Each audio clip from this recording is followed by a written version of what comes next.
no início dos anos 2000, mais ou menos em 2005, acho que marcadamente em 2005, 2006, né, o Sepúlveda, que é um pesquisador latino-americano importante, né, ele propôs esse indicador de desenvolvimento territorial através de um trabalho vinculado ao Ministério do Desenvolvimento Territorial. Mas basicamente eram indicadores secundários. Isso permitiu que o próprio Ministério do Desenvolvimento Agrário e a Secretaria do Desenvolvimento Territorial buscassem alguns pesquisadores brasileiros para tentar replicar esse estudo, reproduzir a metodologia, fundamentalmente, né, em alguns territórios do Brasil. O fundamental era testar uma metodologia que pudesse comparar indicadores e os próprios territórios em si. De alguma forma, esse índice de desenvolvimento sustentável, a partir de dados secundários, se demonstrou insuficiente. Bom, se o primeiro indicador, com base em dados secundários, se demonstrou um pouco frágil, né, se percebeu a necessidade de buscar indicadores de condições de vida em cada território a partir da percepção dos indivíduos. E quem são esses indivíduos? Os agricultores. Bom, a política e a proposta teórica e metodológica ligada ao esforço da SDT é muito mais amplo do que o esforço que foi feito no território Zona Sul do estado do Rio Grande do Sul, por exemplo, que compõe um dos 37 territórios que foram contemplados por um edital específico de 2009 do CNPq, chamado Gestão de Territórios Rurais. No quadro desse projeto mais amplo, havia necessidade de construir esse indicador, testando essa metodologia de percepção dos agricultores, mas também não agricultores, né, inclusive agricultores familiares e não familiares, porque a nossa preocupação era captar informações do rural lato sensu, se é que eu posso falar nesse sentido, né, ou seja, tanto agricultores como não agricultores. O índice de condições de vida também fazia referências, por exemplo, às condições financeiras das famílias que residiam naqueles municípios.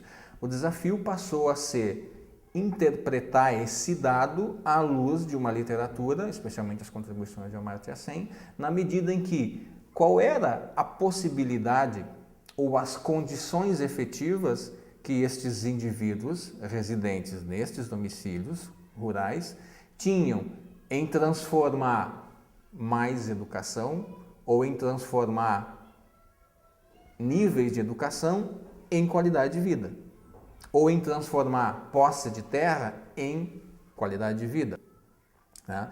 E aí uma série de questões surgiram, como por exemplo, qual é o próprio papel das políticas de transferência de renda para a melhoria dessas condições de vida. No seguinte sentido, a gente sabe, por exemplo, que o rural atual não é um rural exclusivamente agrícola.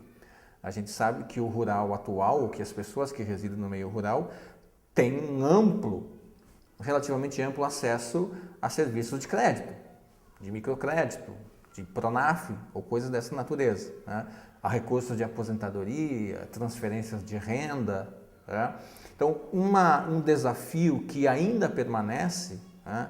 Nós não tínhamos a proposta de responder isso, mas como separar impactos destas políticas diferenciadas na percepção dos indivíduos sobre as suas condições de vida, ou especificamente sobre a melhora das suas condições de vida. Porque não necessariamente a melhora das suas condições de vida é resultado de ter mais terra, ou de ter necessariamente um nível de instrução melhor, ou necessariamente de ter acesso a crédito ou não. Então, a melhora das condições de vida dessas pessoas, fundamentalmente em territórios mais pobres, também tem uma relação destas políticas públicas. Não só a política pública de crédito, ou de assistência técnica, de acesso à saúde, ou a serviço de educação, mas também a essa transferência de renda via Bolsa Família, via aposentadorias e pensões e mesmo pelo exercício de atividades não agrícolas, inclusive, né? O que serviu para a gente confirmar a ideia ou a hipótese, ou que já está consolidado na literatura, a respeito de que o viés agrícola do rural, ele é um viés certamente ultrapassado.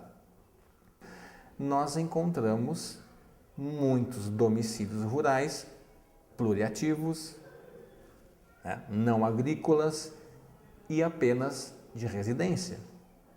Apenas residentes rurais, que são as pessoas mais velhas, né, as pessoas de mais idade, que usam aquele espaço rural como um espaço de vida e não um espaço exclusivo de produção.